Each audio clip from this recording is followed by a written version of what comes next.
harga kemirin naik. Wajar, orang banyak buat ngecemin rambut. Tin, baca koran aja lo. Ayo, sholat Jumatnya udah jam 12 tertelat.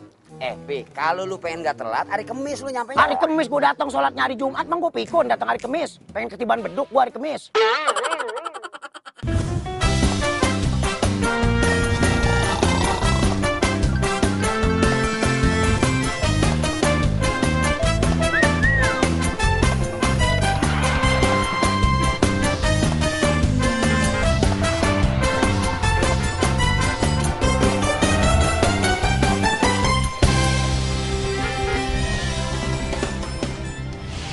Lu kalau lagi dengerin ceramah sholat Jumat suka ngantuk nggak? Ngantuk. Emang gue punya mate, kecuali mate gue pakai lem besi baru nggak ngantuk. Ngapain? Gue bilangin, daripada kita ngantuk dengerin ceramah, mendingan ntar pas sholatnya kita nyampe. Kagak bisa begitu. Itu ceramah sama sholat udah satu paket. Kalau lu sholat doang nggak dengerin ceramah, pahle lu setengah. Kalau sholat juga dengerin ceramah juga, pahlenya satu. Itu biar paham. Tapi percuma, kita nggak sah kalau ngantuk juga ntar wudhu lagi. Apalagi namanya Ustadz Hasan, udah ceramahnya pelan banget, lembek, nggak kedengeran lagi sama gua. Ustadz Hasan maklum, dia baru baik bengek. Suaranya pelan, udah 3 kali makan anak tikus nggak baik-baik. Astagfirullah, Pi. Istighfar, Pi, istighfar. Masa Ustadz Hasan disuruh makan anak tikus? Udah kayak ular piton aja. Mending lu yang dimakan, percis kayak tikus tuh. Tapi nggak kedengeran suaranya. Emang lo di mana dengerinnya? Di pojok. Ya pantas di pojok. Ini kan. Assalamualaikum. Waalaikumsalam. Ustaz. Pas bareng bertiga jalan. Bertiga kemana? Sembayang Jumat, sholat. Sembahyang Jumat dari Hong Kong. Lah, kok dari Hong Kong? Di sini. Di sini Ustaz di Indonesia. Nih gue udah pulang, udah beres. Astagfirullahaladzim, astagfirullahaladzim. Udah ini. Usir setan nih sebelahnya. Mana, Pi? Hah? Mana setannya? Hah? Mana? Pi, kan di sebelah lu cuma gua doang. Berarti gua dong setannya. Pi, kalau ngomong lu asal jangan jeblak aja. Udah kayak jebakan tikus lu mulut lu. Nih gara-gara lu nih, emang nih. Kenapa sih? Ini katanya masa sholat Jumat nggak mau dengerin ceramah, bagaimana sih? Kagak bisa, Din. Kagak ada sejarahnya orang sholat Jumat cuma pengen ikut sholatnya doang. Sepaket tuh, sepaket. Tuh. Kenapa ada khutbah? Dia pengganti 2 rakaat daripada sholat zuhur. Tuh. Pengen sih makan ceramahnya yang enak kan apa yang jangan lambat. Gak banget. usah nyalahin orang ceramah. Nggak Lu sekarang usah. pakai ngomongin orang. Udah kagak sholat, lu ngomongin orang Ustadz lagi. Hasan pakai disalahin Ustadz Bukan Hasan. kagak sholat, saya ketinggalan. Kagak sholat tuh namanya, bukan ketinggalan. Lu sengaja soalnya. Kecuali lu macet di jalan, mentok, bingung, begitu lu sampai tinggal sholatnya doang. Yang terbaik namanya sholat Jumat, lu dateng. Ya ayyuhalladzina amanu, idza nudiya lis-sholati min yaumil jum'ah fas'au ila dzikrillah wa dzarul bai'. Tahu nggak lu artinya? Enggak, Iya. Gue juga baru baca tadi artinya, gue kagak tahu sama. Ya bagaimana sih, Tad? Tahu dia. Maksudnya orang yang beriman kalau kita dipanggil sholat Jumat, buru-buru datang, tinggalin tuh segala macam kegiatan sampai urusan dagang. Boleh nggak kalau kita ganti sholat zuhur? Udah. Sekarang daripada lu kagak sholat, lu sholat zuhur sana. Berarti bisa dong? Jangan ngentengin. Gampangin aja. Gampangin aja sih lu. Lu sih, Pi. Gue bilang ayo jalan-jalan. Gara-gara lu gue jadi telat sembayang tuh. Mau sembayang di mana coba kalau udah begini coba? Lah, gue mah Masa lu mau nungguin Jumat yang atu lagi? Lamaan. Gue bilang hari Kemis datangnya lu gak percaya sih. Jadi gak ketinggalan. Dibilangin sama Ustadz lu, emang bibir lu enteng banget kayak seng gelombang. Enteng mau gue kapas mulut gue.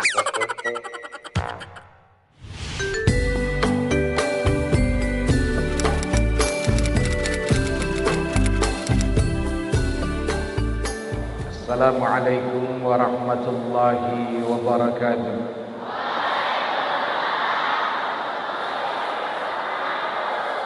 Alhamdulillah, segala puji bagi Allah, Allahu Rabbul Alamin, Allah yang telah menciptakan seluruh alam jagat raya ini. Siapa yang menciptakan bumi? Jangan sungkan-sungkan melatih mulut, lidah untuk menyebutkan Allah. Kalau Allah sudah jelas, kita duduk di antara saudara-saudara kita dengan agama-agama yang berbeda dan keyakinan yang tidak sama. Begitu kita menyebut Allah, sudah pasti jelas, siapapun tahu. Bukan cuma kita, tapi saudara-saudara kita yang lain yang berbeda agama, bahwa ini adalah Tuhannya seluruh alam semesta, khususnya orang-orang yang beriman, umat Islam kepada Allah Subhanahu. wa ta'ala. Kita diminta oleh Rasul sallallahu alaihi wasallam. Siapa Rasul kalian? Nabi Muhammad. Apa Nabi Muhammad sallallahu alaihi? Kalau kita melihat sesuatu yang bagus, segera kembalikan kepada Allah yang Maha Menciptakan.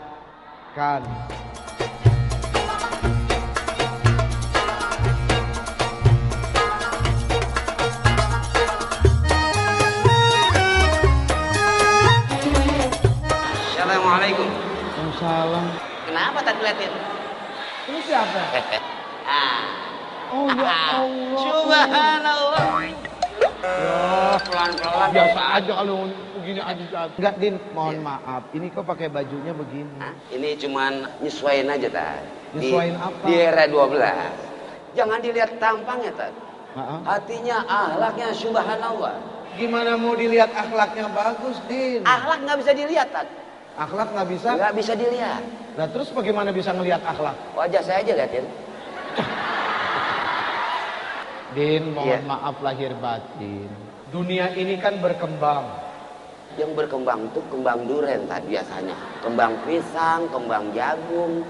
Makanya sekolah yang lulus jadi ngerti maksud berkembang itu dunia apa. Selesai saya. Selesai apa? Habis sekolah saya pulang. Habis sekolah saya pulang. Tuh kan, itu contoh yang tidak baik. Sekarang mau saya tanya, Nah, kalau Bang Udin pergi sekolah pakai baju apa? pakai seragam sekolah. Kalau Bang Udin berenang pakai baju apa? Pakai celana renang. Kalau Bang Udin pergi ke masjid pakai baju apa? Kain sarung sama kokoh. Ini di mana? Di masjid. Kenapa Bang Ngapa Udin? saya mesti pakai begini, Tad? Ngapa nggak bilangin tadi?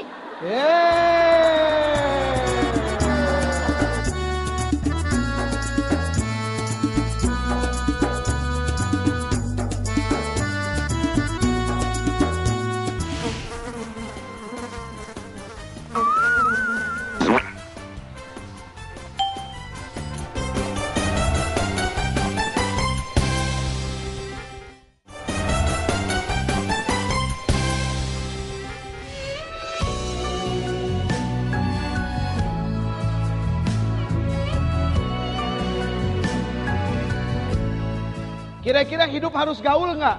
Harus gaul dong. Kalau kita nggak gaul, kita nggak akan tahu sesuatu. Apalagi kita hidup di dunia. Tapi pertanyaannya, jangan sampai salah. Sekarang Uje tanya, ada berapa orang tua kita? 3. Kenapa kok Uje bilang 3? Orang tua yang pertama adalah ibu dan bapak kita. Yang kedua adalah mereka guru-guru yang ada di sekolah kita. Dan yang ketiga adalah mereka para orang tua yang ada di lingkungan kita. Siapa saja, mulai dari presiden sampai RT. Dan mereka orang-orang yang tua dan dijadikan sesepuh oleh lingkungan kita. Nah, itulah ketiga orang tua kita.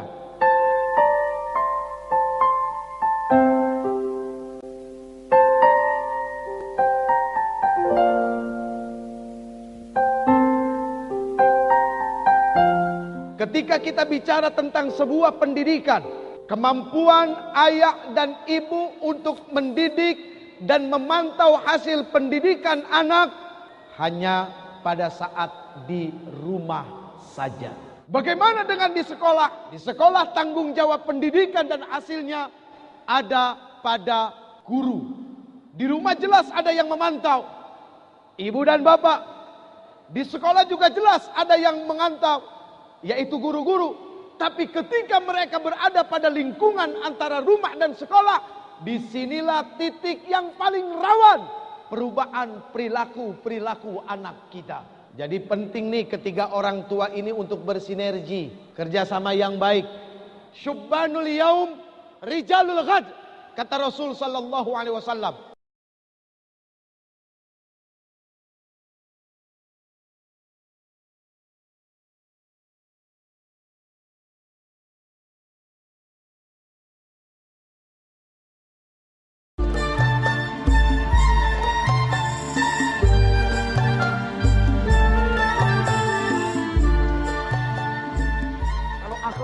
bagus, Din.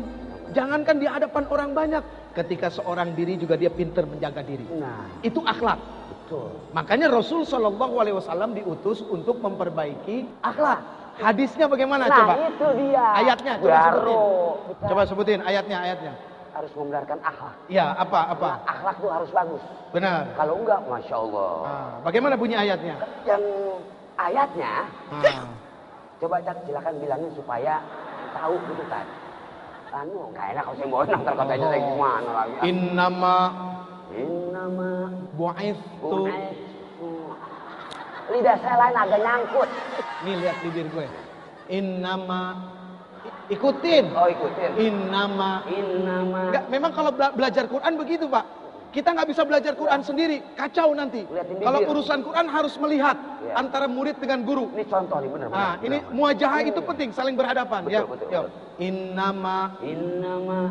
Lu jangan melototin gue, Udin. Ngeliatin, belajar. Innama Innama bu'ithu. bu'ithu. Monyongnya biasa. Liutammima Li'u tammima tamima makarimal makarimal. apa? Diterusin. Makarimal akhlak. Makarimal akhlak. Yeah, اعتراف أبي البيت إيه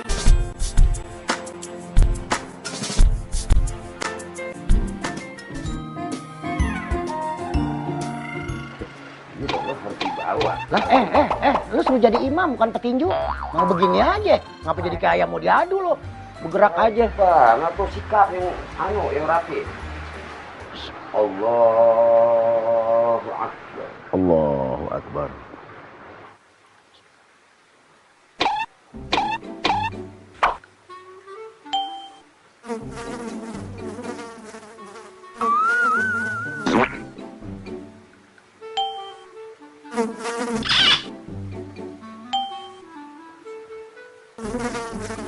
Batal deh. Batal. Lu ngapa sih? Udah 4 kali lu gegaruk, gue liatin. Yang batal tuh lu, Pi. Ngapain lu sholat ngitungin gerakan gua? Mendingan lu hitungin kumis lu. Berapa kali bergeraknya? Berapa coba? Hah? Lu yang batal. Lo batal bagaimana coba? Lah nih, kita lagi sembayang. Ngapa jadi kayak nyemot, gegaruk aja lo. Lu mau ngomong, kalau gua yang imam nggak bilang gua batal. Ya tapi kan gue yang lihat, makmum gue terganggu. Nah berarti lu yang bikin gua batal. Urapan jadi imam lu, gegaruk sini. Ya makanya sebelum jadi imam pakein salep dulu jadi kagak gatel. Emang gua korengan. Salam. Sholat berantem, makan berantem. Apa sih kagak berantem?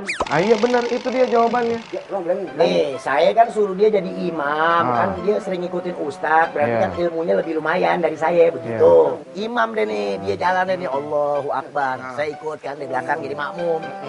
Gegaruk pertama. Nah, kalau gatal, Ya tahan, kan lagi sembayang.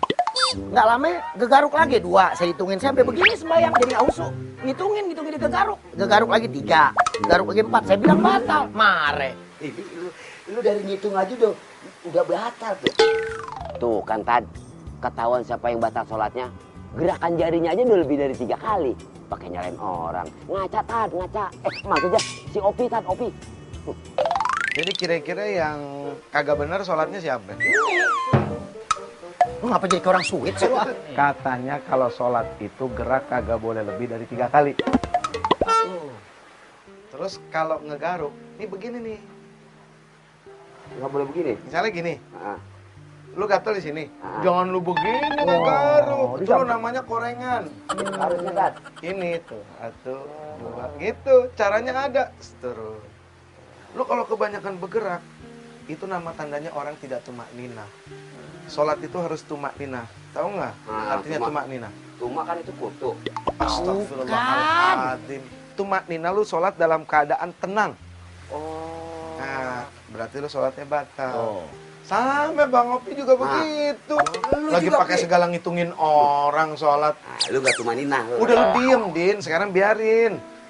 Jadi begitu Bang Opi juga. Udah biarin aja dia mau kurak garuk kayak bodo amat dia yang batalin. Udah kita mau terus aja.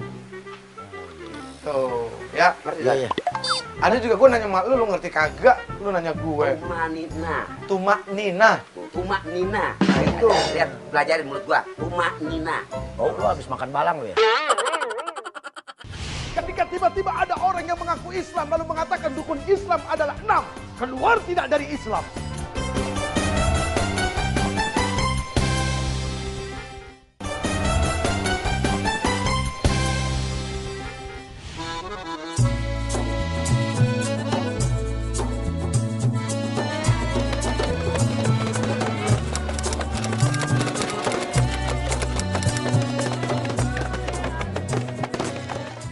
Bismillahirrahmanirrahim.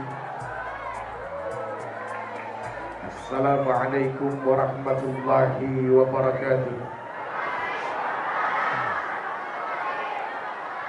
Suatu hari ada seseorang, saya lupa ini dari suku mana. Beliau datang ingin membunuh Rasul.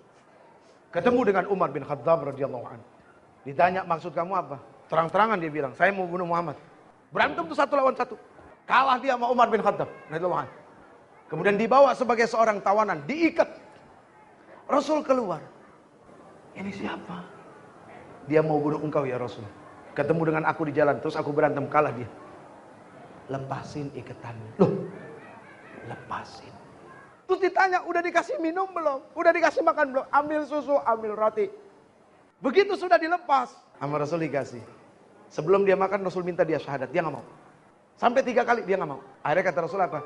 Ya sudah, kamu boleh pergi.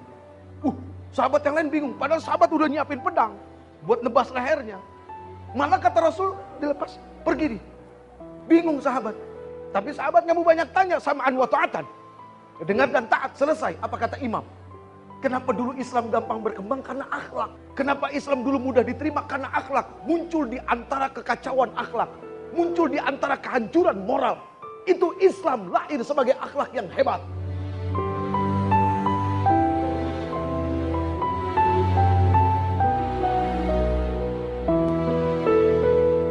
Bicara usul adalah sebuah akar yang tidak boleh keluar daripada itu. Furu silakan berbeda karena bicara cabang. Lihat pohon, dari satu akar yang sama muncul batang, dari batang muncul dahan, muncul ranting, lalu kemudian muncul daun. Daun pasti banyak, ranting pasti banyak, tapi akar pasti satu. Semua orang sepakat kalau rukun Islam itu ada 5. Ketika tiba-tiba ada orang yang mengaku Islam lalu mengatakan rukun Islam adalah 6, keluar tidak dari Islam? Keluar. Jadi kabar tentang Nabi Muhammad dan umatnya ini sudah ada di Injil dan di Taurat. Di dalam kitab-kitab samawi terdahulu. Di dalam suhuf-suhuf yang Allah berikan kepada Nabi Sis, kepada Nabi Idris, kemudian kepada Nabi Musa alaihissalam, dan kepada beberapa nabi-nabi yang lain.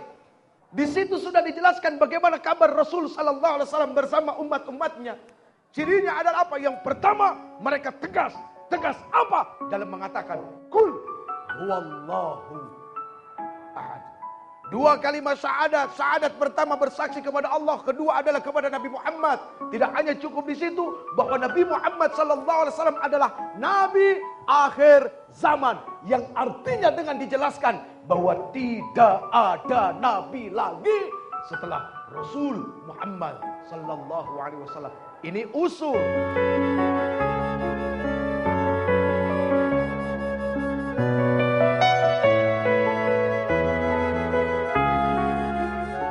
Bagaimana Imam Ali radhiyallahu an wa karamallahu wajhah? Kita sering dengar satu cerita ini. Saat itu Ali radhiyallahu an, beliau ingin memancung seseorang. Tiba-tiba diludahin. Cuy, apa yang terjadi? Ditinggalin, Pak. Dipegi. Lah, bingung musuhnya. Lah, kagak jadi nih. Ditanya, kenapa gak jadi? Waktu pertama saya mau ingin kamu karena Allah. Tapi begitu kamu ludahin saya takut karena hawa nafsu saya. Tuh, begitu. Lah ini yang digambar. Bupak. Burak. Burak. Orangnya udah kagak bergerak. Lu ngapain berantem sama orang udah kagak bergerak? Nah, jadi, tolong please buat teman-teman kita yang muda. Jangan sampai pada akhirnya kita menjadi golongan justru yang menghinakan agama kita sendiri. Umar bin Khattab radhiyallahu anhu mengatakan apa? Jangan engkau bawa marahmu dalam peperanganmu, karena tidak akan membuat engkau menjadi mulia. Semesta bertasbih padamu, sucikan dirimu. Tak Islam illa bil jamaah. Tidak bisa dikatakan Islam kalau tidak berjamaah. Bicara berjamaah pasti ada imam. Sekarang imam kagak didengar, disalah-salahin melulu imamnya. Makanya repot berantakan urusan apapun di negeri ini. Karena imamnya disalah-salahin dan imamnya dibego-begoin. Apakah karena imamnya tidak terhormat? Bukan, karena kitanya juga tidak bisa menghormati imam. Kita tidak pernah mengambil manfaat hakikat dan ma'rifat dari sholat berjamaah. Makanya di dalam kitab Wasiyatul Mustafa lil Imam Ali karamallahu wajhah, Rasul katakan, "Ya Ali tamanna Jibrilu an yakuna min bani Adam li sab'i khisalin." Pertama, as-salatul jamaah ma'al imam. Wahai Ali, tahukah engkau sesungguhnya Jibril sangat berkeinginan untuk menjadi anak keturunan Adam karena 7 perkara. Satunya adalah salat berjamaah. Ali bicara anak muda disuruh berjamaah. Suruh apa? Mengambil manfaat hakikat daripada berjamaah. Belajar jadi yang dipimpin dan belajar menjadi pemimpin. Di situ diajarkan bagaimana cara negur imam yang baik. Terus bagaimana kalau imam salah mengakui kesalahannya. Kentut yang paling halus, nggak ada yang tahu, cuma diri dia doang. Ciut, cuma dia doang. Orang kagak dengar di belakang, Pak. Tapi dia tahu ini membatalkan, dia mundur ke belakang, ke tempat yang paling kotor. Di sana dia membersihkan diri lagi dengan berwudu. Lalu bagaimana dengan orang di belakangnya? Menggantikannya harus orang yang ngerti. Jangan yang nggak ngerti di belakang imam. Sekarang fenomena begitu, Pak. Semua orang pengen ke depan. Innallaha wa malaikatahu yusalluna ala saffil awal. Irsyadul ibad ila sabilir rasyad. Ya, malaikat itu bersalat kepada siapa orang yang berdiri di saf terdepan. Wah, berebutan orang di depan tanpa melihat diri. Kalau seandainya imam batal atau keliru, saya kira-kira ngerti gak nih buat ngeberesinnya? Ini kagak ngerti juga, akhirnya di belakang imam juga, imam salah dibiarin, kagak ngerti yang di belakangnya. Itulah yang terjadi sekarang. Apakah dalam kepemimpinan agama, ataukah dalam kepemimpinan bangsa dan tanah air. Inilah kekacauan demi kekacauan yang akhirnya membuat hancur bangsa ini. Salatullah, salamullah, ala toha rasulillah, salatullah. Nah, pemirsa, ada tips nih dari saya. Pergi dugem bawa ukur, pulangnya beli sepatu. Orang kata jangan pada berantem, mendingan juga pada akur. Makanya tonton terus YouTube setiap hari Minggu jam 7:30 pagi di Trans 7. Wassalam. Ciao.